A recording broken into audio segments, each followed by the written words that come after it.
Good evening, everyone. Again, welcome to the 42nd episode of Indian ICC BiZ Live.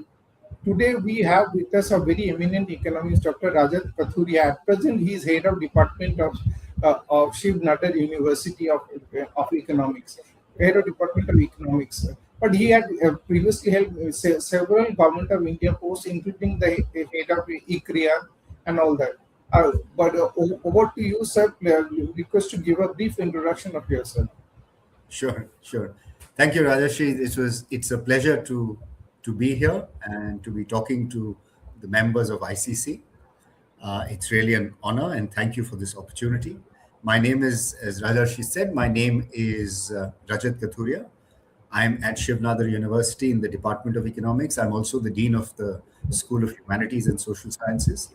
I finished 5 years here, and the distinguishing feature of this particular assignment of mine is that I not only get to interact with economists, which I've been doing throughout my life, but I also get to interact a lot with other humanities disciplines, international relations, historians, sociologists, people from English literature, art and design, rural management, and also from different fields of the sciences as well, because it's a multidisciplinary university.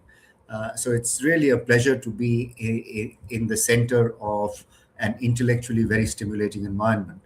Before I joined Shiv Nadar University, I was the director of Indian Council for Research on International Economic Relations, which is the think tank working largely on trade, but many other issues.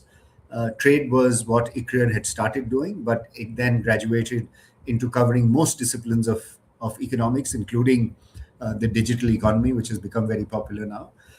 ICRIA largely works both with other think tanks, it works with non-government organizations, and it works very closely with Ministry of Commerce and Ministry of Finance, among other ministries as well. I graduated from Delhi University. I did my PhD from the University of Maryland at College Park. Thereafter, I came back to India.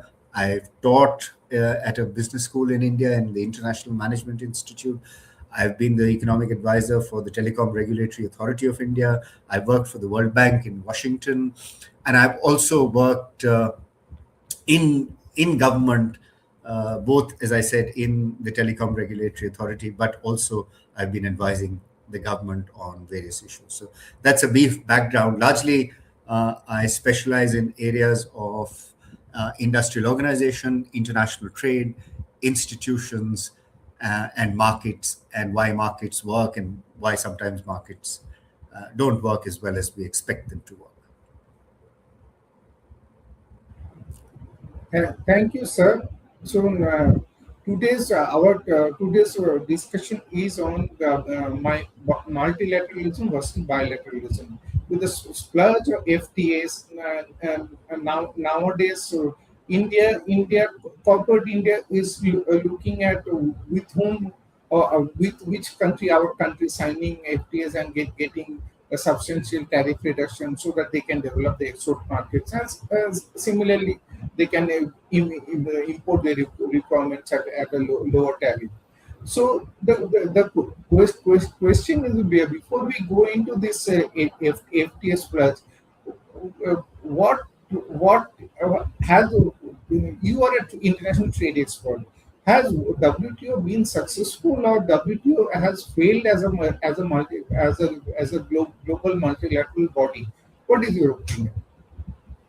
Well, I think if you push me to the edge of a precipice and force me to answer that question, I think I would say largely the WTO has been a success, especially when you compare it with other multilateral institutions. The WTO has actually performed and created value, and I will tell you why. Although today it's in a coma, it's not functioning as well as it was supposed to. But in terms of having achieved its objective, and one can go back to the GATT of post-World War, but let's stick to WTO that was created in 1995. I will say that it's been a success because it's been able to get tariff reductions in place and reductions of quotas, reductions of tariffs over a large volume of trade, and the volume of trade today has gone up, 3 to 4 times what it was when WTO came into being. So, in terms of doing what it was supposed to do, liberalize a large extent of trade, the WTO has been successful. Plus, the WTO, as opposed to the GATT, uh, continues to have, although it's not functioning, what is called a dispute settlement body and a dispute settlement undertaking. As you know, the laws are only as good as they are able to be implemented, and if don't comply, there are penalties that are imposed, and those penalties are imposed by a settlement body or dispute settlement function. It is like the court system. uh, so that was a distinguishing sort of element of the WTO. And it then created jurisprudence on more than 600 cases that it heard and settled. And largely, they were the results of the judgments of the dispute settlement. It's a two-tiered system. You have a panel and then you have an appellate body, which constitutes the dispute settlement function. So largely, the dispute settlement especially itself created jurisprudence which then became applicable, and that knowledge has been created, what is permissible, what is not permissible, and there's a lot of nuance there. But I think on both those elements, liberalization of a substantial amount of trade and then having trade to increase 3 to 4 times, creating a dispute settlement mechanism and therefore jurisprudence and knowledge, I think these are two manifestations of success of the WTO. The problem today, especially since 2019, this is when the US blocked the appointment of a person in the appellate body, and therefore it has become dysfunctional. The appointments of the members have been blocked by the United States, and without a member in the appellate body, it becomes a black hole, and you don't know what's going to happen there, because if you file a case, you're filing a case into a void. So that's not functioning. But before that, and before that, it was functioning, and even after 2019, the WTO is doing. People are filing their trade policy reviews. They're filing their submissions to the WTO. So I think overall, I would not discredit what the WTO has done. Of course, like other UN institutions, what has happened in the WTO is that it has become sort of bureaucratic, as you would expect. There's a lot of bureaucracy in the WTO, and as organizations become larger, they become more and more bureaucratic.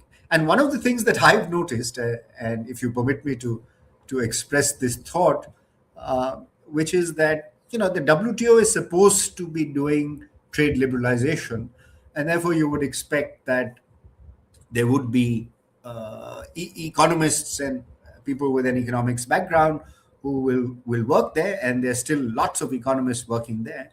But what's happened over time is, because it's a rule-based multilateral order that one is talking about. So, when negotiations happen, also rules get framed, rules get written, agreements get signed, and therefore there's a lot of people from the judiciary or with a judicial background that have come into the WTO.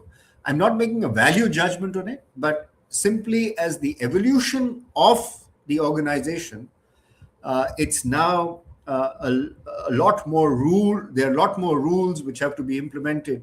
So it's moved from being an organization that was represented by economists to an organization that has an overwhelming representation of people from the judiciary. No value judgment here, just the transformation of the organization.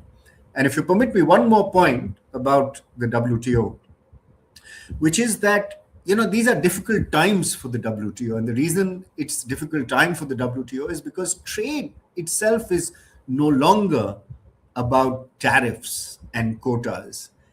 And if you allow me to draw a parallel with another regulatory agency that I worked in, which also did rules and regulations, as I mentioned in my introduction, is the Telecom Regulatory Authority of India. Let me try and draw a parallel for your members so that they can appreciate what I'm saying. When telecom liberalization started in India, uh, the focus was largely on how do you get new players, how do you get more competition, how do you, reflect tariffs, how do you regulate tariffs, how do you do interconnection, which is connecting one operator with another, how do you price interconnection, and all of that. And as you know, 2 decades of liberalization since 1998, about 2.5 decades, what's happened to the telecom business? It's completely transformed. It's no longer about pricing. It's no longer only about interconnection. It's become so much more about competition issues. It's so much become about digital issues. It's become about size. It's become about content. It's become about complex offerings of digital products by telecom operators. It's become about multi-services. It's become about two-sided markets. And the point I'm making, Rajashri, is that telecom has become an extremely complex business. And therefore, to regulate it requires a lot more challenge and a lot more nuance and a lot more of expertise and skills to be able to regulate telecom well. And it's exactly the same thing that has happened with trade and the WTO. Trade has become complex. It's no longer, as I said, about tariffs and quotas.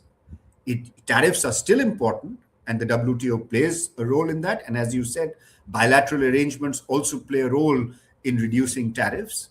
But it's no longer only about tariffs and quotas. Trade has become much more about now standards and regulatory harmonization, about mutual recognition arrangements, about sanitary and phytosanitary conditions, all about what economists will call standards of the products. And therefore, there is a challenge there, because while you're exporting or importing a product, you're also exporting or importing a standard. You have to either comply with the standard of the other market, or others have to comply with your standards. And India has been a little wary about complying with standards, because the standards of the West, typically the countries that we trade with, I mean, those environmental standards, those labor standards, you talk about human rights, the competition standards, you talk about the public sector standards, you talk about subsidies, you talk about agricultural standards, you talk about product standards. And there are standards that have become pervasive, and some of the more modern trade agreements are in fact not about tariffs at all. They're all about harmonization of standards.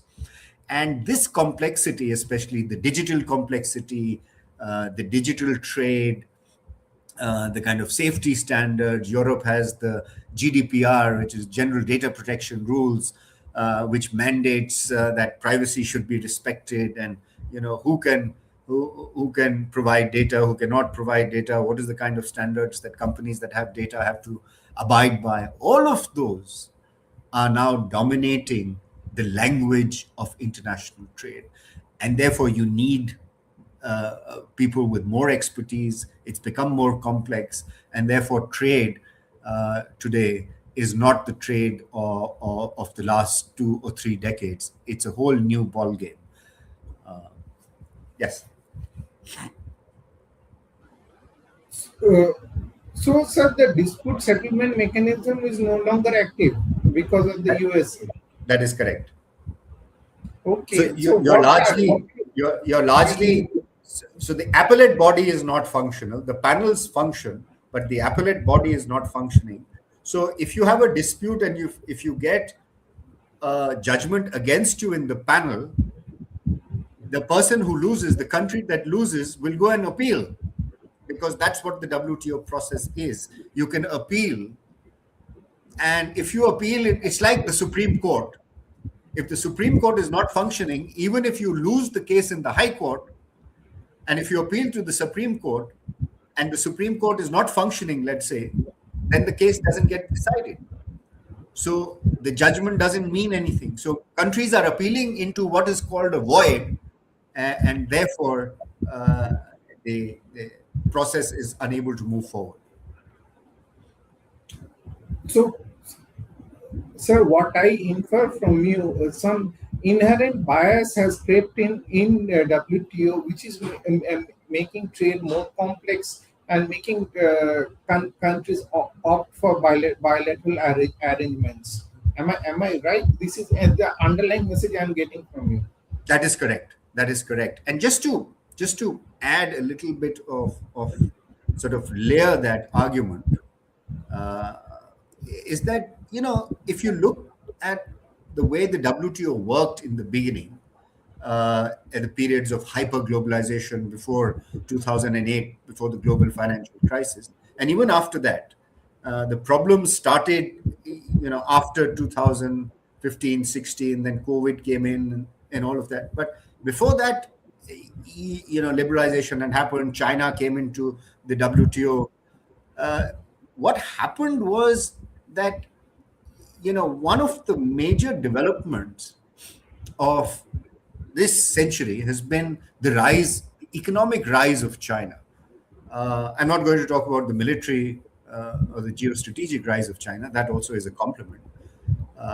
But the economic rise of China meant that United States did not remain the hegemon, or did not remain the single most important economic power in the world. The power had to be shared. That made, of course, United States a little anxious. When it was the hegemon, when it was setting the rules, basically United States, when it was the hegemon, the rules were set by it. But when China began to rise and the United States began to feel some of the negative effects of the rise of China, which is what is called, labor, manufacturing, etc., losing jobs being exported to China. All of that narrative was created by the US, both during the time of Obama administration, but especially afterwards by the first Trump administration. It has continued into the second President Trump administration. The rise of China has led United States to withdraw from the WTO. And by withdraw, I just don't mean stop funding the WTO. By withdrawing from the WTO means doing things that are violative of the principles enshrined in the WTO, sometimes in letter, but definitely in spirit. It has violated a lot of the provisions of the WTO, rules that it itself had helped create in the first place. Remember, as I said, the United States was the hegemon. It had helped put together the rules of international trading order. But once the system began to go against it, or what the Americans felt that the system was not working in their favor, I can argue, well, it was working in their favor. But even if you believe their perception that the system was not working in their favor, it did not mean that they should have exited the system, because it was a system that they had helped put together. So they should, like other countries had complied with the WTO provisions, like the other countries complied with the rules of the WTO, it was incumbent upon the United States also to comply with the provisions of the WTO. But because it was so powerful, and because it is so powerful, it could get away with it, and therefore it decided that it was going to do things outside the WTO. And because it became costly for it to respect the rules and laws and the provisions and the judgments of the WTO, sometimes unjustifiably, sometimes you could say justifiably, it felt that the system was working against them. It decided to withdraw. But it's important to recognize that no other country had the economic power or the economic might to say the system is not working for me, and therefore I will dump it. The Europeans didn't say that. The Japanese didn't say that. The Koreans, or no other country said that. But the United States said that and did it. Not only said it, but they did it, and therefore they withdrew from the WTO. So multilateralism, as we know it, is today in a coma. Some people pronounced it dead. Maybe it's too early to say it's dead. It might emerge in a different avatar.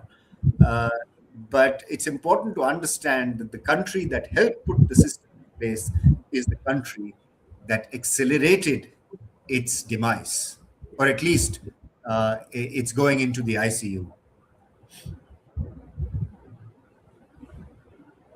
So the MFN concept no longer holds, or No, it apparently is does. there It in does. It paper. does hold. I mean, as I said, the WTO is still functioning, and people, countries are still trading on what they have committed multilaterally in the WTO. It's only in the case of a dispute.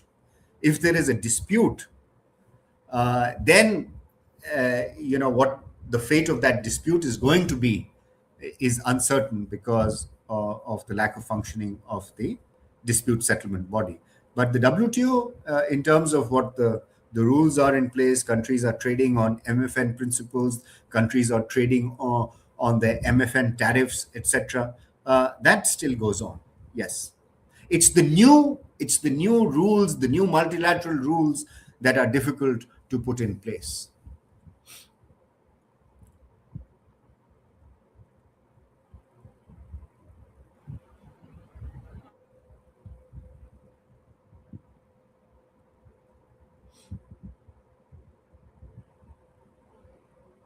I mean, so what I informed, the broader framework is there, but people are concentrating on their own economic benefits. Like the European Union has put on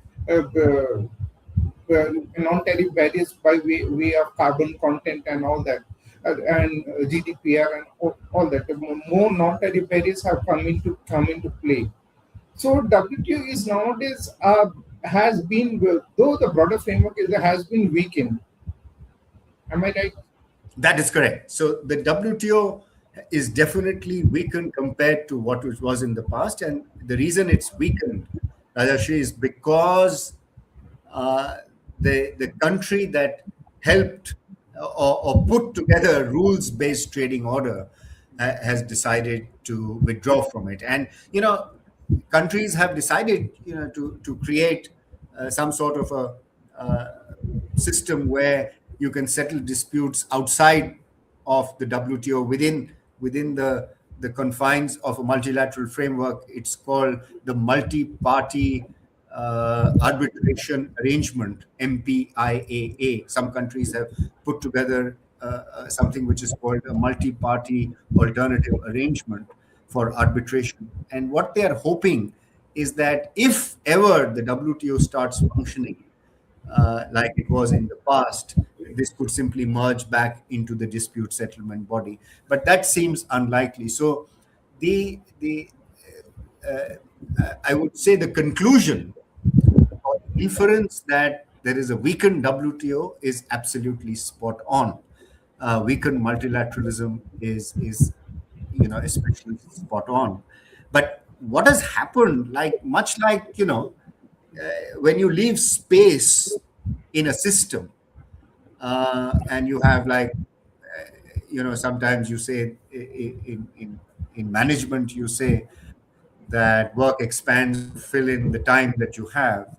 uh, so there is space in the system. What has happened in that because of the exit of multilateralism as we knew it, bilateral arrangements, plurilateral arrangements, large regional arrangements come into place to complement, I wouldn't say replace the WTO because nothing can replace the WTO. The WTO was a global organization with consensus, with 166 member countries, so you can't really replace it. But what's happened is that you've got bilateral agreements in place, you've got regional free trade agreements in place like the RCEP or the CPTPP that have come in to step into the space that has been left by the WTO. So it's not that trade liberalization is not happening or that trade is not happening between countries. Yes, there is more protectionism also, but the protectionism, as you yourself mentioned, is not taking the form of tariffs. Tariffs are there, but they are not going up to 50%, 60%, 100% like they were when we were emerging. We used to have very high average tariff rates. Today our own tariff rates have come down significantly below single digit. They are below double digit levels. They are in single digits now, the average applied tariff that we have. So tariffs have come down globally. But what has happened is that, as I was saying, is that there are a lot of non-tariff measures that countries have put in place, and those are being negotiated between, in within these trading blocks or bilateral arrangements. And as you would know, as everybody would know, that who benefits from bilateral arrangements, who benefits from these large trading blocks. Of course, it's the powerful countries. Why is the United States withdrawn from the WTO? Why is it forcing countries to find bilateral agreements with it? It is doing so because it can gain more from those arrangements. The rich and the powerful countries will gain more from bilateral because they have much more leverage over the system.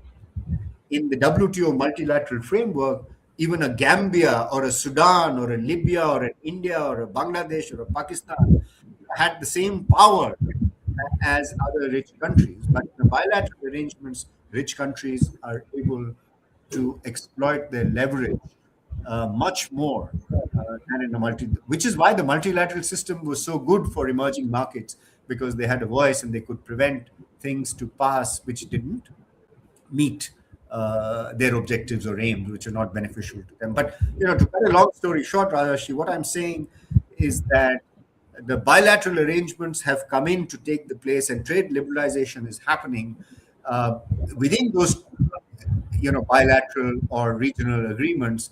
But the gains from trade, therefore, are being now leveraged by countries that have important power influence in the system, like the United States and China, of course.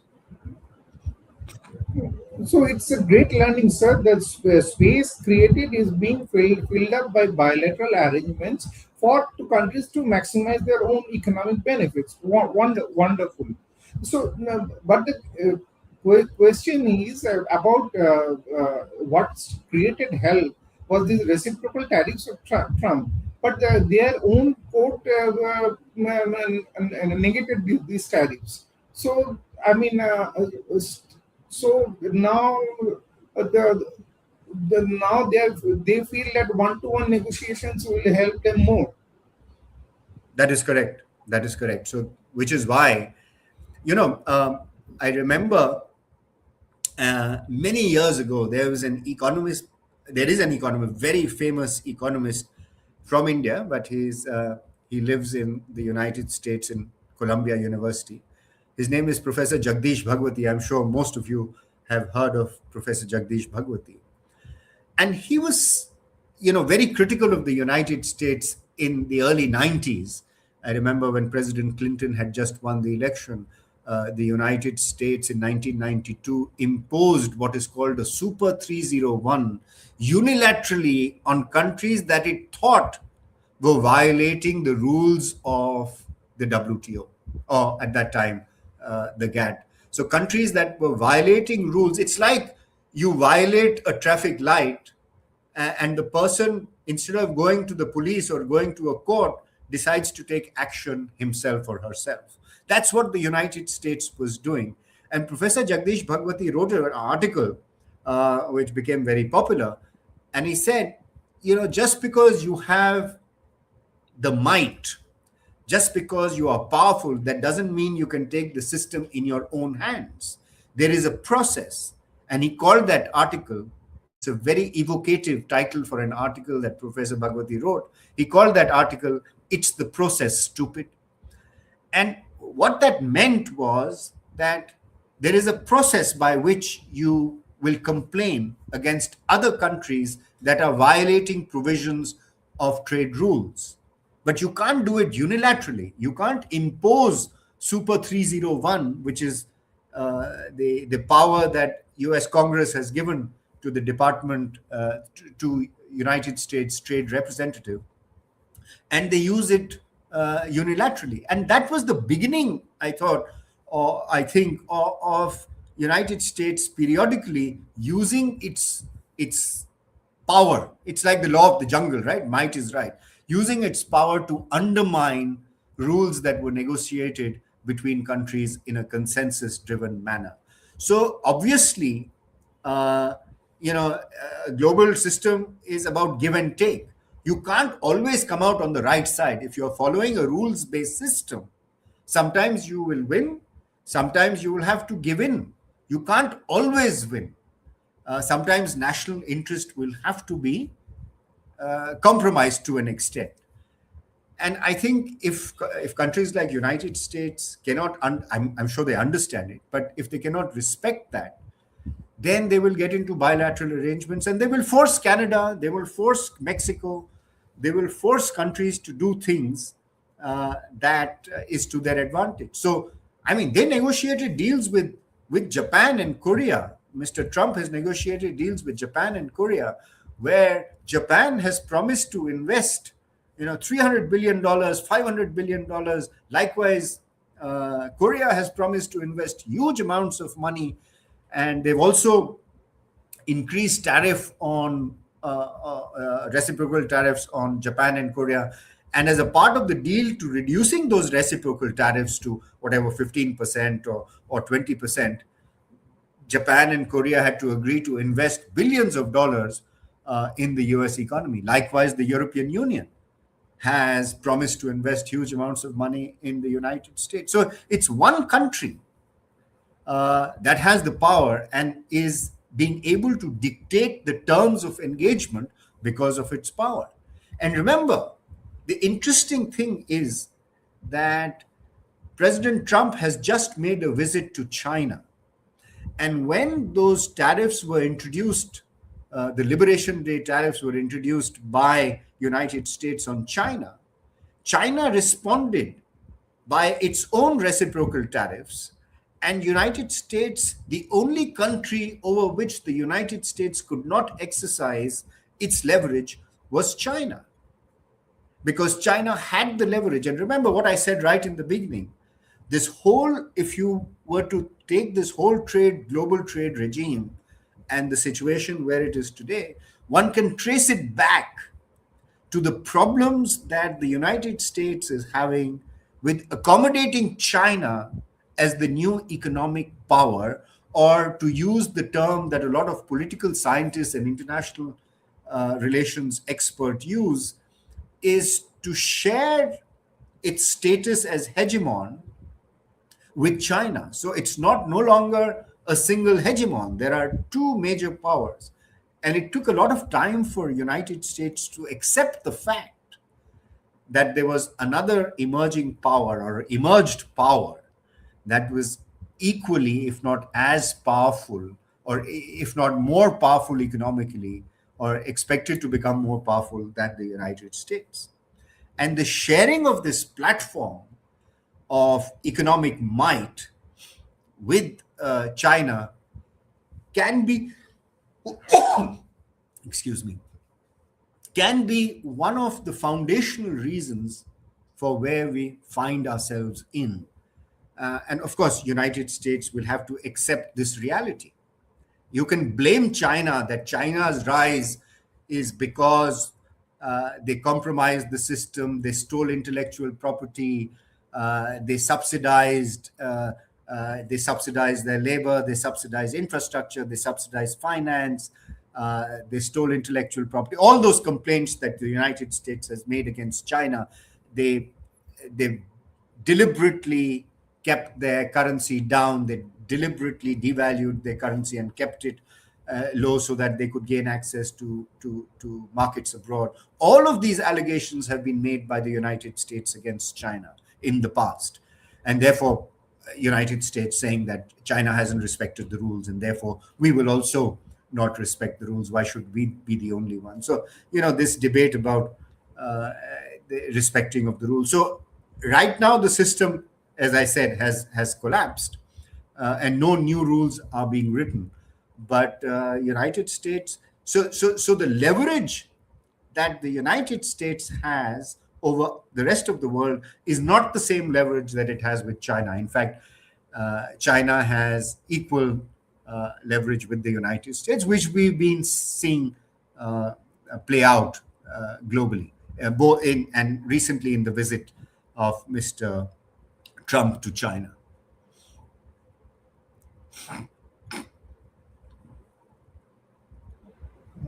So, sir, while these two superpowers are fighting out among themselves, ultimate aim from you, what I'm getting is to use trade as a tool to leverage, influence, and attract FDI and create more employment.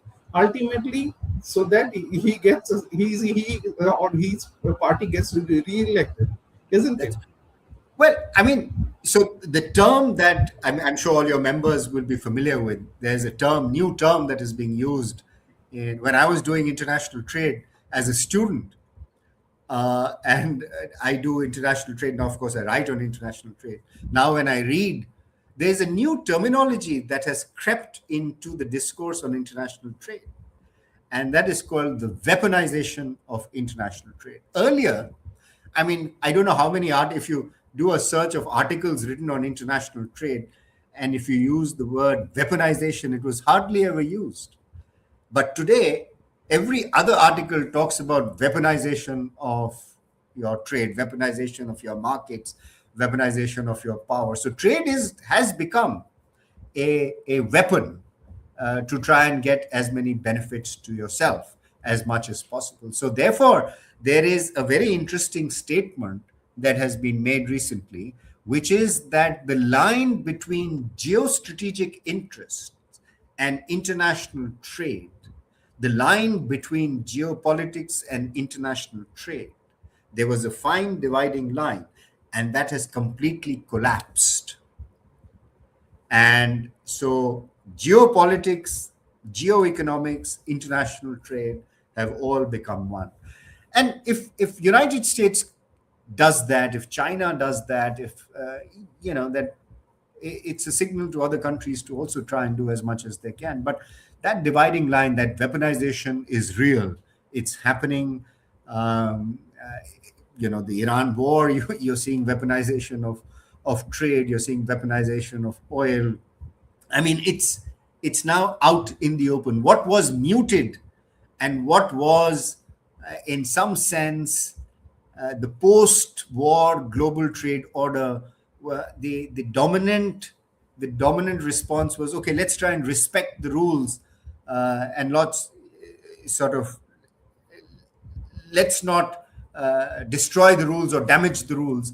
But today, respect of the rules has become marginal, has become peripheral, and the dominant incentive is to get as much benefit as you can for yourself.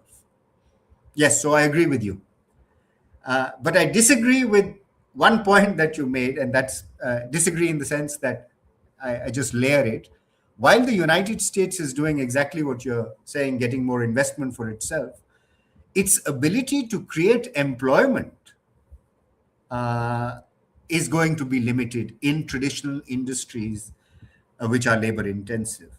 United States at 90,000 per capita income, 90,000 US dollars per capita income, is not a country that can produce the old industrial manufactured products. Yes, it can do EVs, it can do semiconductors, it can do high-tech items, it can do products, high-end products. But to expect that textiles, automobiles of the traditional kind, to expect that steel industry, to expect that manufacturing will come back into the United States because of all this investment that is coming in, I think that's like a pie in the sky. That's too much of an expectation, because it'll be, even if they do it, it'll be too expensive and nobody will want to buy it. And therefore, it will be like shooting yourself in the foot. So while I did talk about the fact that lots of investments are coming in from Europe, or at least promised from Europe and Japan and Korea, there are two things that I would caution against. One is how much of that will actually happen. And two, if that happens, which sectors will it happen in, and will it be able to create more employment in the manufacturing sectors, which President Trump keeps talking about. Remember, the United States economy is 80% services driven today. like most developed countries are, agriculture is only 2%, the rest is industry. Uh, so an economy that has a comparative advantage in services, to expect it to go back and become a powerhouse of manufacturing. They were once a powerhouse in manufacturing, but that ship has sailed for the United States and for Europe and for largely for Japan. And so China is the factory to the world today, and that mantle might pass to India. That mantle is already passing to Vietnam and Cambodia and Thailand and Malaysia and Indonesia and Philippines. And of course, Africa could be the next growth center for manufacturing in a few decades. But I don't think that will happen in the United States again.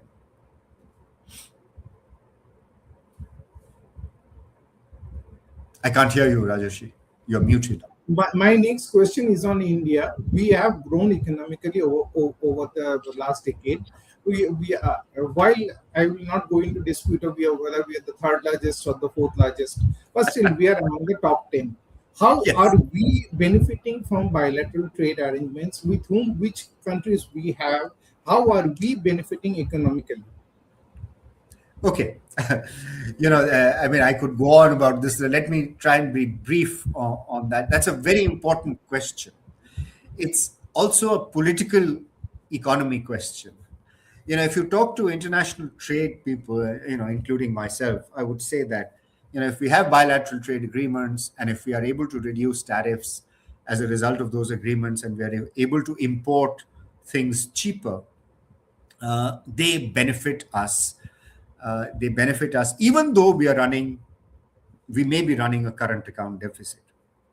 Remember, we were not able to export in the 80s and 90s is because our very high import tariffs, and your companies, your members of your firms who actually do production would really understand this. An import tariff is an export tax.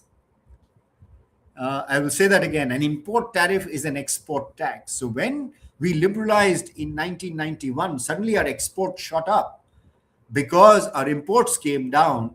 We were able to add value, we were able to produce cheaply, and we were able to export more. I mean, that's an idea.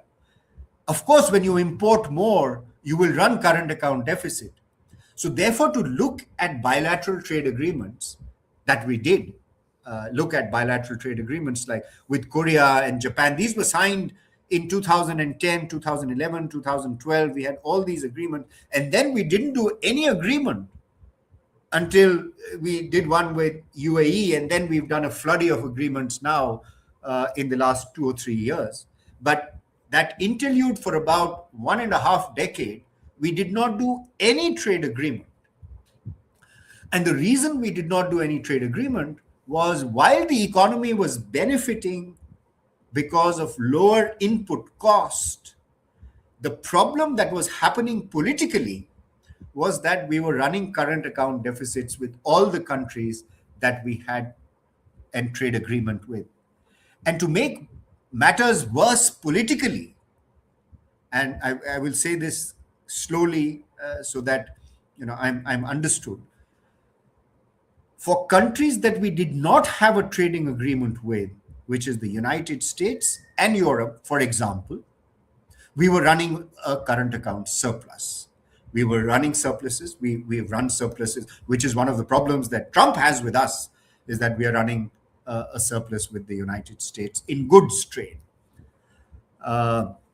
So if you put that argument together, if stitch that argument together, that we run current account deficits with countries that we have trade agreements with, we have current account surpluses with countries that we don't have trade agreements with, the conclusion that we drew at the political level was that the FTAs were bad, QED.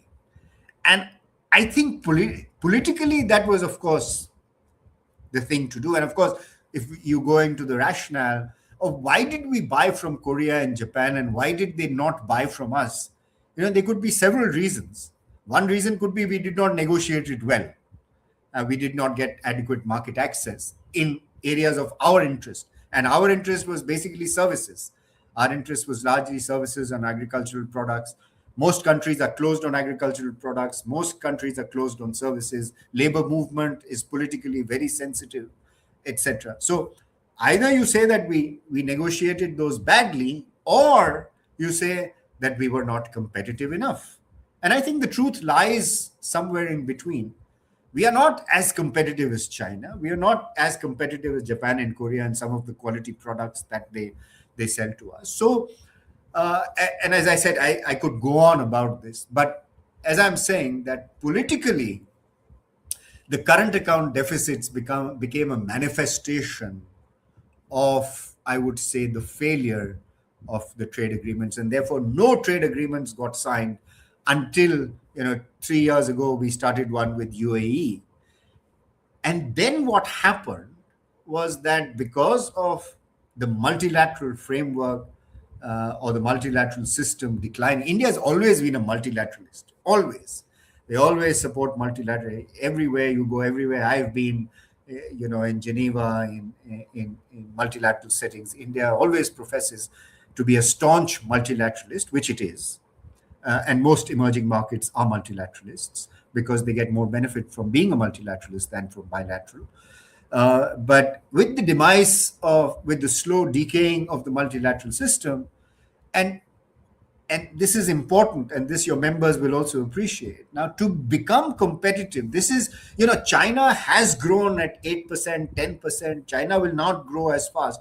This is India's time to grow. This is India's moment in history. Of course, India's moment was 10 years ago. We didn't leverage it, but we can at least leverage it. This is India's time to grow. And no country, and I'm willing to be challenged on this, no country has become a globally competitive economy and grown fast and become a global superpower without being able to access the global market. India has to access the global market. There is no way. So this is the time when India has to access global markets. Unfortunately, this is also the time when trade liberalization is not happening. Like it did when China was growing, it was hyper globalization. So China got the benefit of global markets like no country in history before it got those benefits. It is India's chance now. Multilateralism is not working. How do you price open new markets? How do you get access to new markets? The only way to do it is either you become a member of the large regional trading blocs called the CPTPP or RCEP. CPTPP is all about standards, so we are not in there. RCEP has China, and we are mortally afraid of what China would do to our economy. So neither multilateralism nor members of these two trading blocs. So what's the option for us? The option for us to get access to global markets is through bilateral trading agreements. And that's what we have been doing. So if you look at the flurry of agreements that we have signed with UAE, with UK, with the EU, with Australia, with the United States, of course, it's gone back to the drawing board. We are now discussing one with Canada, and we are going to start open negotiations with the African continental free trade area, etc. So it is due to, as they say, necessity is the mother of invention. So it's necessary for us to find markets abroad. It's a myth that if you have a large domestic market, you don't need global markets. That's a myth, and that's not true at all. But I won't sort of go overboard on that argument. I'll just assert that even if you're a $4 trillion economy, even if you are the third largest, or when we become the third largest, the force of population will get us there somehow. The power of population will get us. We will become the third largest economy. It's only a matter of time, Rajarshi. We will do that. But I think relying on the domestic market will be both bad economics, and it will be naive to think that our takeoff will be sort of driven by domestic market. No, it will not. Our takeoff can only be driven by competition and participation in global markets. And then because of that, we become competitive, we upgrade, we get better technology, we get better products. and then begin to serve the domestic market. And that's how our takeoff will happen. So to cut a long story short, we need access to global markets. WTO right now is closed. Multilateralism is closed. Large trading blocks we don't participate in, and therefore it's the bilateral agreements that make sense for us. And thankfully, we are doing that, and we are negotiating those agreements. Context, I would ask two questions before I open the floor to others. One is in lines of what you have said. Our trade agreement with the bloc of ASEAN countries has been a huge loss. We have incurred a substantial current account deficit, which I think we are renegotiating. Number Yes. one. Kindly confirm that. And next is, when we were student, we never heard of the concept of net FDI. Now today's paper, there was a headline: the net FDI in India has come down from $28 billion to $1 billion. Can you explain? Sure. Okay, the first one, yes, you're right. We are renegotiating our agreement with the ASEAN, and the renegotiation is simply built on the premise, like what you said, because we are running a very large current account deficit with them. We import more than we export, so we are renegotiating. It's much in the lines of what President Trump is saying, that I import so much from you, why don't you buy from me as well? So we are trying to renegotiate with ASEAN and say that, why don't you buy from us? What are the goods that they can, and we can of course export to them. We can provide them services, which is our competitive advantage. We can provide them with certain, chemical products. We can provide them with services. We can provide medical services, and so on. So we are renegotiating with ASEAN so that it reflects our competitive advantage much better. And like we are renegotiating with Japan and Korea to reflect our competitive, to try and get some more market access in Korea and Japan as well. I think you've touched upon a very important point, Rajashi. This net FDI, and it's been in the newspapers. It's been talked about a lot, and I would make a plug for an article that I'm writing, in the process of writing. But let me explain what's going on. So India, by virtue of being a high growth economy, for even if you say it's not 8%, they say we are at least growing 6.5%, 7%, 8% we grew. But if you look at a long-term picture, we've grown in the last decade, or the last few years, we've been growing at about 6.5% to 7% in real terms. So we are certainly one of the fastest growing economies in the world, and therefore we are also attracting a lot of FDI. We are attracting a lot of FDI. We get FDI to the tune of $70 to $80 billion a year. So it's not a small amount. But the problem is that it hasn't grown in the last 5 years. If you look at the data of the last 5 years, it's been in the range of 70 to 75 to $80 billion. That's been your gross FDI flows. And, complement to that, which is getting to your question, we have two other sort of variables. One is India's outward FDI, which is how much do Indians export capital outside the country.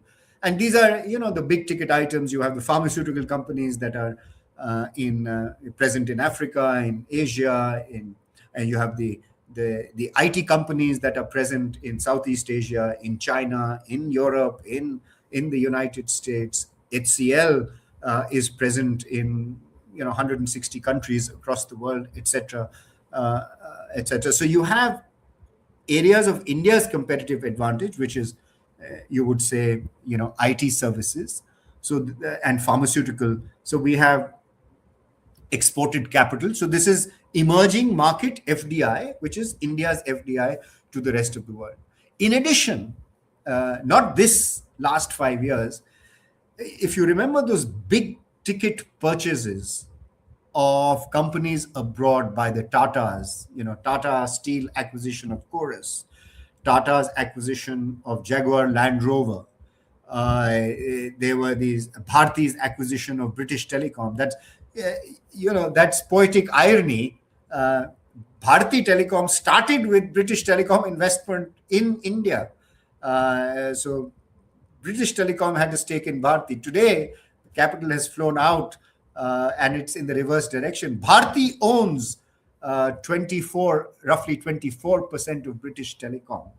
And so this is what is called the outward FDI, and it's in the range of, and there may be several other investments that I haven't referred to, but you get the idea that there are investments that Indians make, which is outward FDI. Indian companies make, this is outward FDI. This could be big ticket purchases. This could be diversifying. This could be with a view of serving those markets through host investments. So if I'm TCS, I will invest in China and I will support the Chinese market. I'm HCL, I will invest in the United States and will serve the United States from the American market, etc. So those are diversification strategies so that you can serve those markets through your host country investment. So that's, Indian FDI in areas of its importance and if its comparative advantage. Those have been growing. But there is a more troubling aspect of the outward FDI figure, which is about, as I said, roughly about $30 billion today, Rajashri. And the troubling aspect is that some Indian companies are finding it difficult to do business in India because of the various transactions. Ease of doing business is not so easy, or doing business is hard. Their transactions cost, logistics costs are high. The customs clearances are a problem, etc., etc. I don't need to, detail that for your members.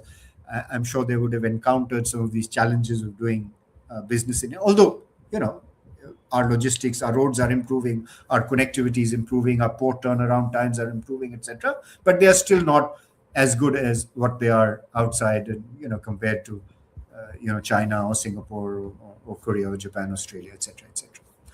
So there is outward flow of FDI, which is the worrying factor, is that companies are investing abroad because they have excess cash flow, they have excess money, and they'd like to diversify and move away from the Indian market. But that still doesn't account for the point that you have made, which is that if we are getting about $80 billion and we have about $30 billion of outflow of FDI, why is our net FDI inflow down to 1 billion? And that's the other bank, which is repatriation of capital. And that's been very high in the last year or so. That's been extremely high, $40 billion. This year, the data that I have seen, which has brought down our net FDI figure to less than $1 billion, Rajashri, that's been about $50 billion of repatriation of capital. So this is an entry, and you'd see it on the RBI annual report. This is, investors selling off in India or monetizing their investment and then going back to, and that's been a lot more. A lot of people are attributing it to the fact that the Indian stock market hit a very high, even in these troubled times. So this was a good time to monetize and good time to cash in and go back. Of course, it has to do also with what's happening to the global trade regime, and the fact that the United States dollar, etc., is whenever there's a crisis, people want to. What they say is that we want to get to flight to safety. So they begin buying gold, they begin buying the US dollar. So in terms of crisis, there's a flight to safety also. So for the global uncertain environment, for the reason that Indian stock markets were unprecedented high valuation, in addition to the FDI outflows, we got repatriation of capital. And that's been, as I said, very, very high. in India in the last year or two. The current figure, as I said, what I recall is about $50 billion. So if you do the maths, you do the simple math, $80 billion of inflow, $30 billion of outflow FDI, and $50 billion of repatriation of capital, and you have a net FDI of almost negligible amount. And that's what's putting, of course, then the consequence of that, of course, is that it puts pressure on the rupee. And therefore the RBI will try and shore up the rupee. But the rupee has fallen significantly and substantially because it will come back as companies invest in India, as this repatriation of capital begins to ease off. India's net FDI will grow. It has been positive over, if you take a longer time period, it has been positive. Our 650 or 600 to 650 billion worth of foreign exchange reserves have been largely built on FDI inflows and NRI investing within the country. Diaspora is also a big story, has been a big story for us. But yeah, that's the answer to your question. It's the outward. I've given a long-winded answer, but I think it's outward FDI, partly diversification, partly to escape the Indian market, and it's a lot to do with repatriation of capital from India.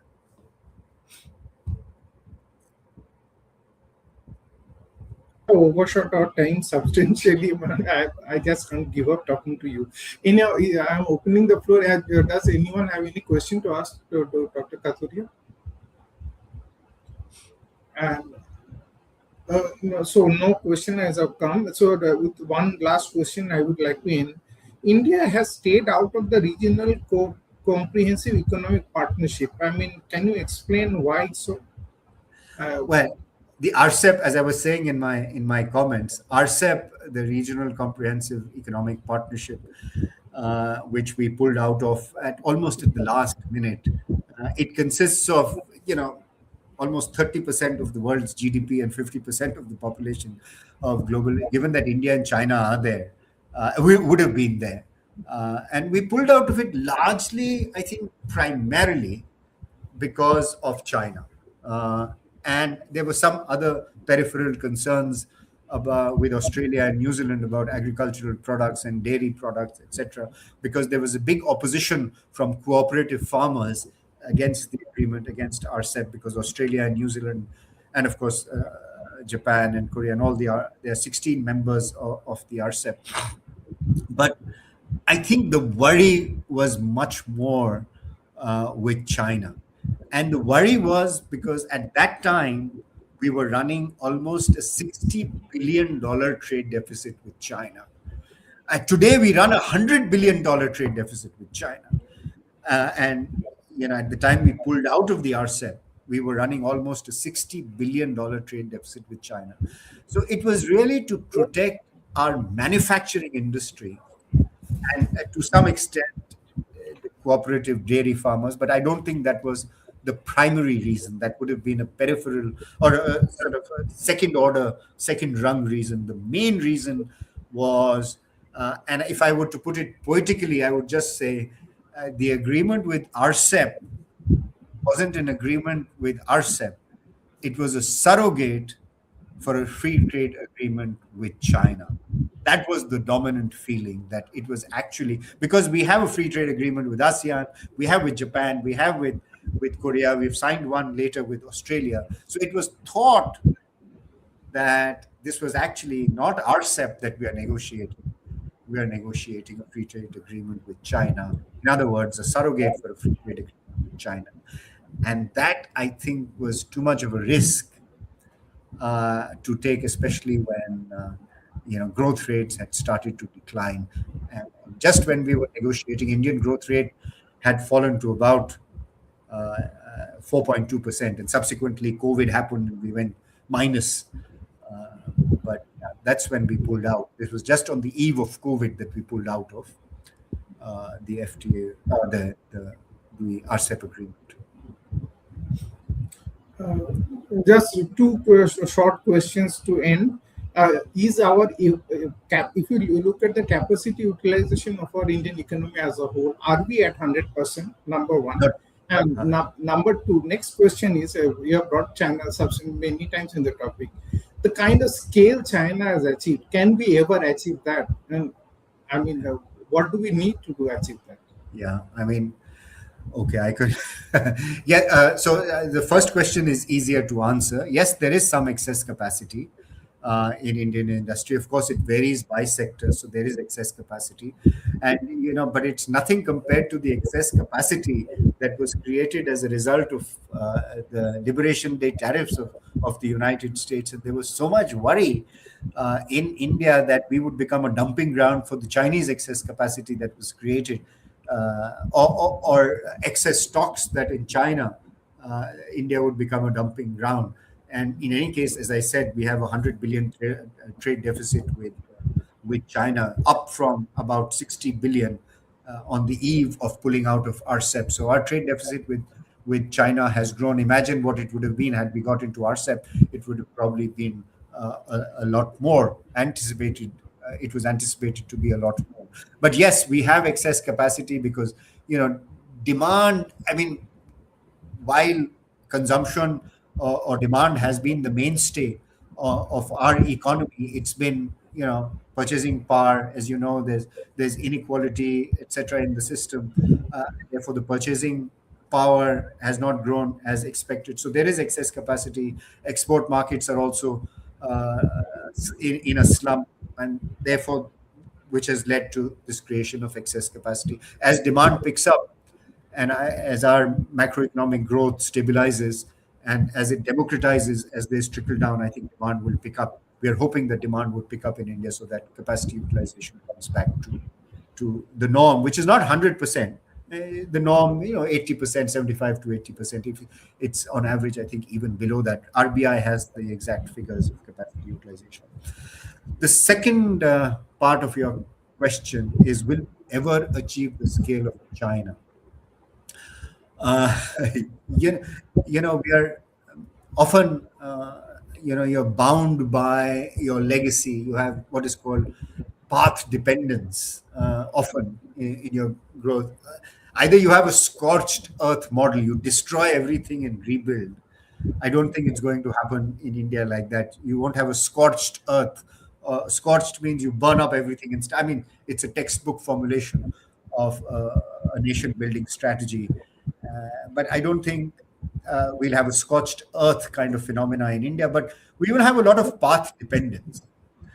And path dependence or initial conditions matter. They lead me to believe that if we achieve scale, we would probably never achieve the scale that China has been able to achieve, because it's not one thing that China put into play. It was several things that allowed China to achieve that scale. It was land, it was the banking financial system, it was the subsidized loans that were available, it was the reason to compete, it was with showcase China's Shenzhen grew because it wanted to showcase it as a rival to Shenzhen, to Hong Kong. And you won't believe it. I don't know how many of your members will know that there were cities in China that were known as button cities. Your buttons of your shirt. There were entire cities that were producing only buttons. They were called button cities. There were entire cities that were producing only lighters, cigarette lighters. They were called lighter cities. Entire cities specializing in the production of only buttons or only lighters. You can imagine the kind of scale China would have got. And these are all the coastal regions in China when they were creating the special economic zone and they became the factory of the world. So that scale was mind boggling. Their automobile factories, if you ever visit an automobile factory, you need a golf cart to travel from one end of the automobile factory to the other. And this is the norm, this is the rule.